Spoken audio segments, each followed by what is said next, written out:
राहुग्रस्त दिवाकरेन्दु सदृशो माया समाचादनात् सन्मातः करणोपसंहरणतो योऽयभूस्तुप्तः पुमान् प्रागस्वाप्समिति प्रबोधसमये यः प्रत्यभिज्ञायते तस्मै श्रीगुरुमूर्तये नमः। इदं श्रीदक्षिणामूर्तये।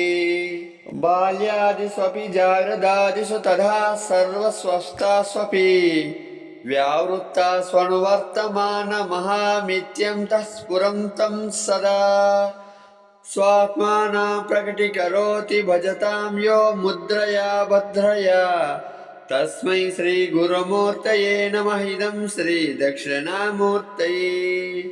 विश्वं पश्यति कार्यकारणस्वस्वामि सम्बन्धता शिष्याचारतया तथैव पितृपुत्राध्यात्मनभेदता स्वप्ने जागृति वाय एष पुरुषो माया परिभ्रामितः तस्मै श्रीगुरुमूर्तये नमः। इदं श्रीदक्षिणामूर्तये।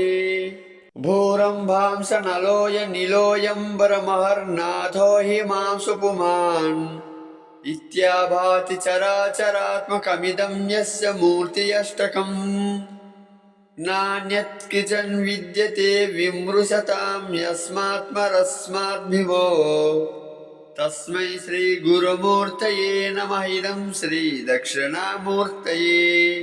सर्वात्मत्वमिति स्फुटीकृतमिदं यस्मादमस्मिंस्तवे तेनाथ श्रवणात् तदर्थमननाध्यानाच्च सज्ञीर्तनात् सर्वात्मत्वमहाविभूतिसहितं स्यादीश्वरत्वं स्वतः सिद्धे तत्पुनरष्टधा परिणतं चैश्वर्यमव्याहतम् वटविटपि समीपे भूमिभागे निशनं सकलमुनिजननं ज्ञानदातारमारात् त्रिभुवनगुरुमीशं दक्षिणामूर्तिदेवं जननमरणदुःखच्छेददक्षं नमामि।